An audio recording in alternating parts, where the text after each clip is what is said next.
Him.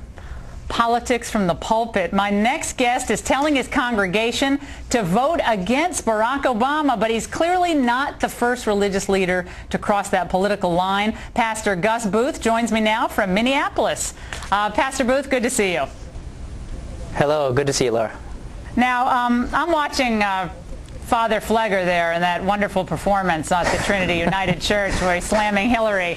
And this is what I'm thinking. I'm thinking, look, we have churches that are tax exempt. And they're tax exempt in part because they're not getting into partisan politics. In other words, advocating on behalf of a particular campaign. Now, I don't like what he says. I might like what you say from the pulpit, but this rule has to apply across the board. So why are you out there now saying we need to change the rules and I need to turn this into, in part, a little bit of a political rally at church? Well, I basically just feel like the IRS picked a fight with the Constitution in 1954, and they put a law into effect that the Constitution, have given me a right for freedom of speech, and I just feel like I can say what I want, how I want, from behind my pulpit, and I don't have to pay for that right. And Father Flegger, he can certainly say whatever he wants to from behind his pulpit as well, as far as I'm concerned. I just don't like the IRS telling me what I can and can't say from behind the pulpit.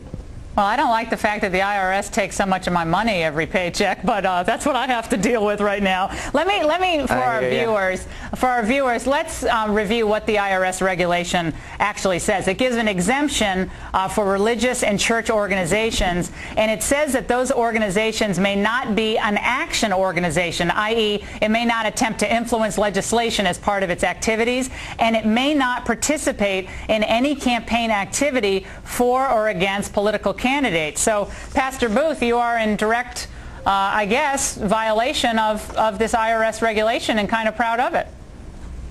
Well, I don't know about proud of it. I just feel like they are in violation of the Constitution, and which one's really more important, the Constitution or the IRS? I mean, who trumps who?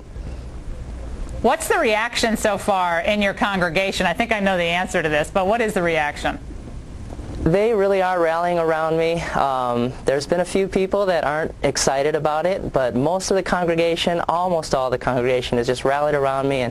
And I remember when all the media storm happened, I had a fella stand up at the end of a sermon and just say, okay, congregation, we just want to pray for Pastor Gus, we want to pray for his family, you know, all this media scrutiny and that kind of stuff. And the congregation erupted into applause. It was really kind of a touching moment for myself, and it just really caused me to understand that they are behind me, and I just appreciate that. Pastor Booth, no one's stopping you from being a private citizen and advocating on behalf of any candidate, or campaigning for a candidate, even any of that. Nobody's stopping you from doing that. Why take it to the pulpit? Why be in church and do that when you know you're running afoul of federal regulations? I mean, why not lobby your congressmen and senators to get the law changed? I mean, isn't that kind of the way to go about this? Yeah, of course. That's what I would like to do as well. I mean, our church does so much more than becoming involved in politics. I mean, I attended my first ever caucus meeting ever in my entire life this year. So, I mean, we're definitely not a political action committee, but we need to really evaluate candidates in light of Scripture. And Scripture declares, exponentially important the right to life, and it is vehemently opposed to homosexual marriage or union and homosexuality in general. And truth is, Barack Obama, Barack Obama really believes in those things, and he even calls himself a Christian. I don't even understand how that's possible. Well, what I think I would say in response to that, again, and I might agree with a lot of what you're saying from the pulpit, is to say this in response. America also has this, idea that church is about the Gospels, and Christianity is about teaching the Gospels, and maybe some Christian leaders, the argument would go, are getting themselves in trouble by getting so enmeshed in politics that kind of teaching the gospel is kind of left in the back seat. And wouldn't that be a better use of all of our time? As I'm a Catholic, and making sure you understand the Bible and teaching the biblical principles, and then people can go off and make their own decisions on politics.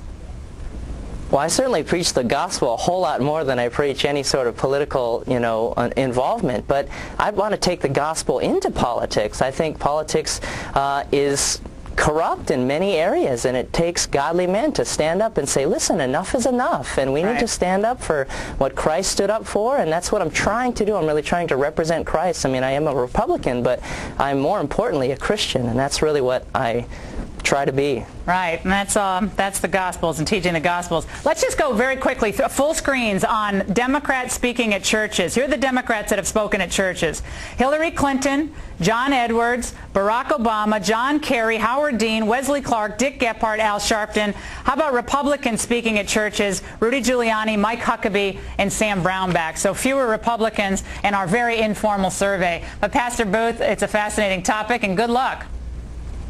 Well, thank you very much. I'll need some luck, but I would rather have your prayers. All right, you take care. And just in, Hillary Clinton will hit the campaign trail for Barack Obama.